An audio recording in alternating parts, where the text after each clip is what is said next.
Papua tanah yang kaya, surga kecil jatuh ke bumi. Selalu. Apakah Jokowi gagal menyejahterakan rakyat seperti yang digaungkan oleh para mahasiswa demo? Eits, tunggu dulu. Sebelum Anda menilai Pak Jokowi gagal menyejahterakan rakyat, mari kita lihat fakta berikut ini. Kita akan membahas pembangunan apa saja yang ada di Papua di era pemerintahan Pak Jokowi. Selama pemerintahan Presiden Joko Widodo, Papua merupakan salah satu daerah yang menjadi titik fokus pembangunan. Berbagai infrastruktur dihadirkan sebagai langkah nyata memperkuat perekonomian masyarakat Papua. Jokowi penting untuk Papua, Papua penting untuk Jokowi. 14 kali Presiden Jokowi kunjungi Papua. Subsidi untuk wilayah Papua yang diberikan oleh pemerintah kita jauh lebih besar daripada penghargaan yang diberikan oleh PT Freeport. Untuk diketahui, semua penghasilan besar Freeport dan gas itu kurang lebih 20 triliun rupiah pajak royaltinya. Tapi negara pemerintah memberikan anggaran pembangunan subsidi lebih dari 100 triliun rupiah. Jadi Papua itu disubsidi habis.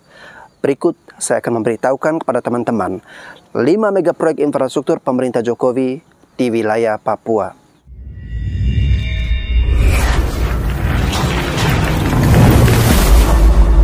Yang pertama, Jalan Trans Papua.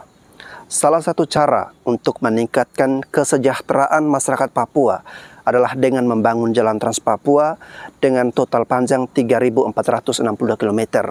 Infrastruktur ini akan membuka wilayah yang masih terisolasi selama ini serta meningkatkan akses dan konektivitas baik di darat maupun multimoda.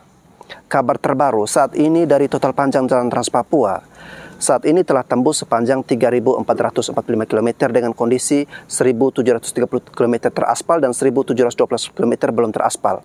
Sementara yang belum tembus tersisa 17 km lagi. Pengerjaan Jalan Trans Papua memang tidak segampang membangun jalan seperti daerah lain karena kondisi medan geografi yang ekstrim, kontur tanahnya yang berbukit-bukit, harus membelah bukit dan sebagainya.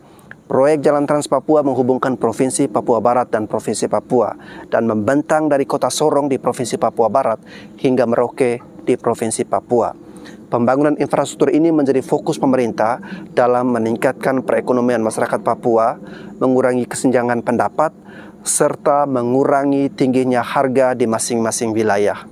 Kemudian yang kedua, Jembatan Panjang Hamadi Holtekam. Jembatan sepanjang 732 meter dengan lebar 21 meter ini berdiri di atas Teluk Youteva, Provinsi Papua.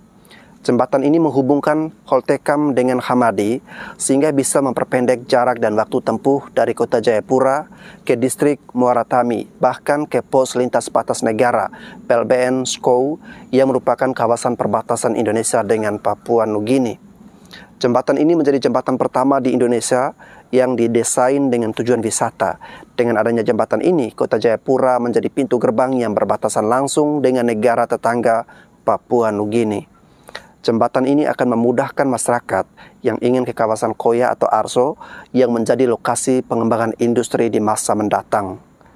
Menurut Presiden Jokowi, harapannya jembatan ini akan menumbuhkan titik perekonomian baru di Jayapura dan sekitarnya karena dapat memperpendek jarak antar kota Jayapura dengan Skou hingga memangkas waktu separuhnya dari 25 jam menjadi 1 jam. Pembangunan jembatan ini diresmikan pada Juli 2019. Kemudian yang ketiga, infrastruktur kelistrikan di Papua dan Papua Barat. Selain infrastruktur jalan dan juga jembatan, Presiden Joko Widodo juga membangun 6 infrastruktur yang telah diresmikan pada Oktober 2016 lalu. Antara lain, pembangkit listrik tenaga air Oria Genyem 2 kali 10 MW, pembangunan listrik tenaga mini hidro Pravi 2 kali 25 watt, saluran udara tegangan tinggi 70 kV, Genyem Wain Jayapura sepanjang 174,6 km sirkuit. Selain itu ada saluran udara tegangan tinggi 70 kV Holtekam Jayapura sepanjang 43,4 km sirkuit. Gardu induk Waena Santani 20 MV ampere dan gardu induk Jayapura 20 MV ampere. Kemudian yang keempat, Bandara Sentani. Bandara Sentani terletak di kota Sentani, Kabupaten Jayapura dan berjarak kurang lebih 40 km dari pusat kota Jayapura.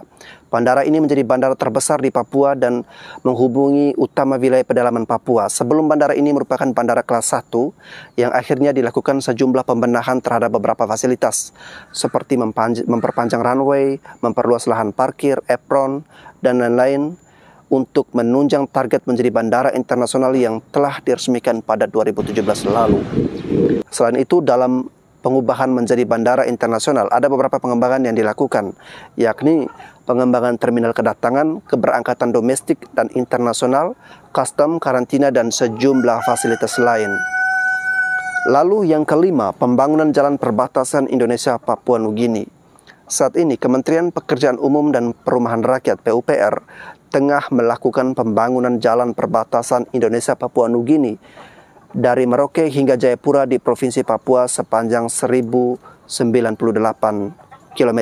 Pembangunan perbatasan ini juga merupakan rencana Presiden Joko Widodo dalam membangun Indonesia dari pinggiran dengan memperkuat daerah dan desa dalam kerangka negara kesatuan, serta membuka keterisolasian daerah terpencil, mengurangi biaya kemahalan, dan meningkatkan kualitas hidup masyarakat. Salah satu ruas jalan perbatasan yang dikerjakan adalah Jalan Oksibil Towe Hitam, Ubruk, Jayapura sepanjang 5,52 km. Pekerjaan pembangunan mulai dari kilometer 15,5 hingga kilometer 21,2 di Kabupaten Pegunungan Bintang. Tantangan dalam pembangunan jalan perbatasan di Papua adalah kondisi alam yang masih berupa hutan, pegunungan, dan cuaca. Di samping itu, ketersediaan materi konstruksi juga terbatas di Papua. Namun kini sudah berhasil dikerjakan. Lalu yang berikutnya masih banyak lagi, ada Papua Creative Hub, Terminal Bandara Udara Mopah Merauke, PLBN Sota Merauke, Rumah Sakit Jenderal TNI LB Mordani, dan masih banyak lagi. Baru-baru ini juga Pak Jokowi menjadikan Papua sebagai tuan rumah Pekan Olahraga Nasional, sekaligus pertama dalam sejarah PON diselenggarakan di Indonesia Timur. Nikmat mana lagi yang kau dustakan? Masih banyak lagi. Namun pada kesempatan kali ini saya cukup menyampaikan 5 saja, dan apabila teman-teman masih mempunyai pembangunan-pembangunan yang teman-teman ketahui di Papua, silakan teman-teman mencantumkan di kolom komentar. Saya Baston Sebo, sekian dan terima kasih.